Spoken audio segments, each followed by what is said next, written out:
This is Chills and Thrills. Today's topic is the narrative technique of the Call of Cthulhu. Esteemed reader, I have today the arduous pleasure of attempting to furnish you with material on the subject most esoteric yet appealing to those of us who traverse the haunted alleys of narrative theory and stylistic subtlety.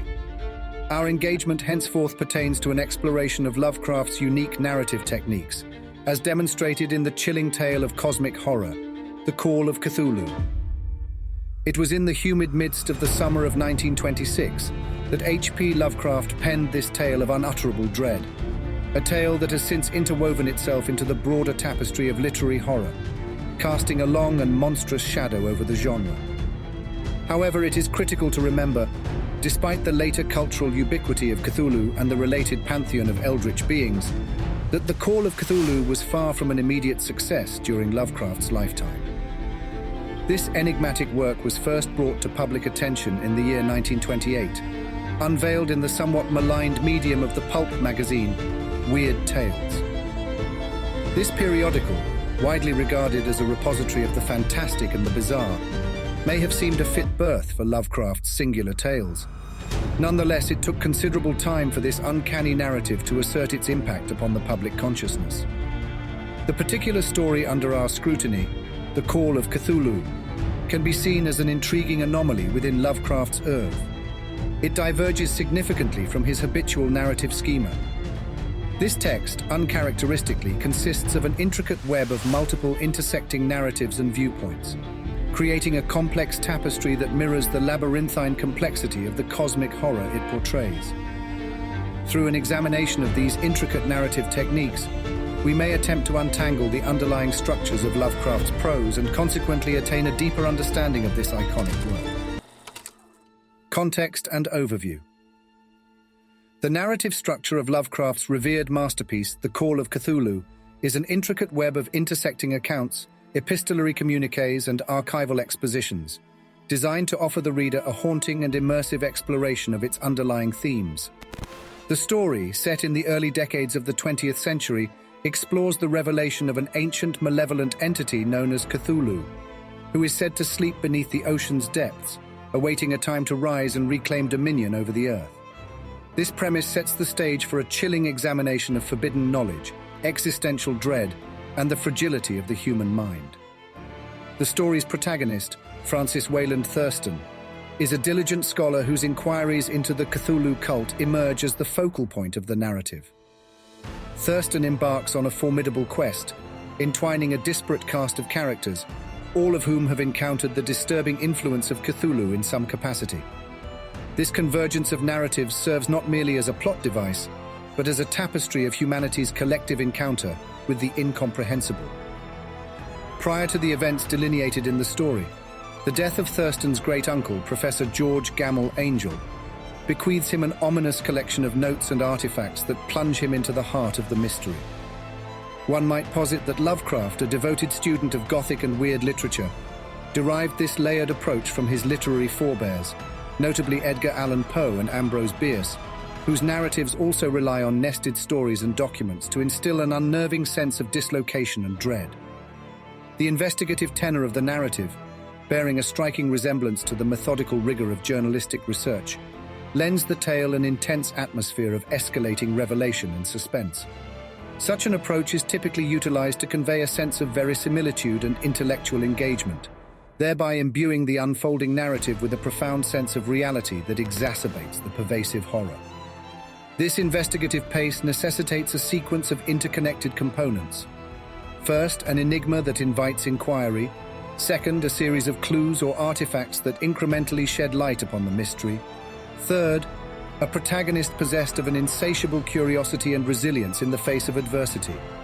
And finally, a resolution that, while perhaps not providing complete closure, delivers a sense of dramatic climax. Lovecraft deftly weaves these elements together, crafting a narrative that is as cerebral as it is chilling.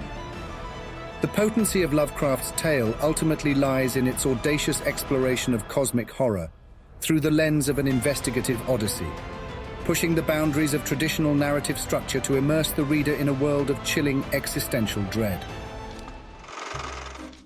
Documents as narrative tools. In Lovecraft's imaginative oeuvre, especially pronounced in The Call of Cthulhu, the use of documents, from dusty archives to cryptic notes, from personal letters to aging newspaper clippings, serves as a formidable instrument of narrative progression. Visualizing this concept requires the appreciation of these documents as fragments of a larger mosaic. Each piece, no matter how seemingly insignificant, holds a clue to the overarching enigma. To employ this method, one would imagine a table laden with an assortment of documents, each one a puzzle piece in an intricate jigsaw. The narrative's protagonist would navigate this textual landscape, examining each item in turn. The diaries might hint at personal experiences and emotional turmoil. Letters might betray hidden relationships and secrets. Newspaper clippings might reveal societal events or calamities. And archival documents might proffer historical and institutional facts. Collectively, these materials would provide the raw material for a meticulously crafted narrative, each document serving as a stepping stone in the unfolding plot. These diverse elements, when judiciously combined, assist in fabricating an atmosphere that is both realistic and immersive. As a visual demonstration, consider the task akin to constructing a complex architectural edifice. Each document, letter, or diary entry functions as a building block, and it is the author's task to assemble these in a manner that is structurally sound and aesthetically compelling. A single diary entry might constitute the foundation, providing the initial premise and introducing the central characters. Letters might serve as the edifice's walls, delineating the plot's development and the characters' interactions. Archival documents and newspaper clippings might then form the windows, offering glimpses into the broader social and historical context. The narrative architecture, when finished, is a meticulously constructed edifice, wherein each component is interlocked with the others, creating an immersive narrative experience for the reader. The narrative as journalistic research. The rigorous structure of journalistic research offers a wellspring of narrative inspiration. To emulate this, an author must first establish a compelling question or mystery. This serves as the hook to engage the reader's interest. Subsequent information should be revealed in a methodical fashion, creating a breadcrumb trail for the reader to follow. One should consider the interplay of sources, contrasting viewpoints, disputed facts, and the reliability of the narrators, to add depth and intrigue. The narrative, much like an investigative report, must balance the revelation of facts with the tension of withheld information, fostering a gripping interplay between enlightenment and obfuscation. Consequently, this mode of narrative shapes the pacing of the story, engendering an intricate mystery that invites the reader to participate in its resolution. To achieve this, an author should be parsimonious with clear answers and revelations. Instead, the narrative should abound with hints, ambiguities, and potential connections for readers to infer. The non-linear techniques of modernist literature. Modernist influences permeate the intricate non-linear narrative fabric of The Call of Cthulhu, echoing the fragmented and complex structures endemic to the literary movement of the early 20th century. The very foundation of modernism lay in the questioning of established conventions, in the pursuit of new expressive techniques that reflected the fragmented, rapidly changing world of the time. To construct and employ a non-linear narrative technique akin to the modernist modus operandi, an author must first and foremost eschew the conventional linearity of plot progression. Traditional narratives, with their chronological unfolding of events, are cast aside in favor of a tapestry of fragmented vignettes, episodes, and accounts, each contributing a piece to the overarching puzzle. In practice, an author could begin the narrative at the story's temporal end, revealing the climax or resolution before subsequently delving into the events that led to this denouement. Alternatively, one might intersperse various timelines, alternating between the past, present, and future, thereby compelling the reader to construct their own continuity.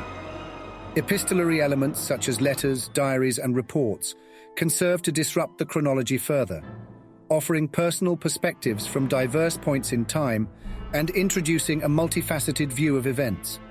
Beyond this, an author can also manipulate the very experience of time within the narrative. Mirroring the modernist fascination with the subjective nature of time, events could be drawn out or compressed, delving into a character's internal thoughts or swiftly traversing significant periods. Finally, an author must cultivate an appreciation for ambiguity and uncertainty. embracing the idea that a narrative need not provide clear answers or a neat resolution. Lovecraft's narrative structure in The Call of Cthulhu, although rooted in the Gothic tradition, clearly exhibits these modernist influences, presenting a fragmented, non-linear tale that encapsulates the mounting dread of humanity's encounter with the cosmic unknown. His use of disparate documents, unreliable narrators, and elliptical storytelling exemplifies the innovative narrative techniques that marked the modernist period, thereby enriching the tale's resonance with readers and enhancing its enduring appeal.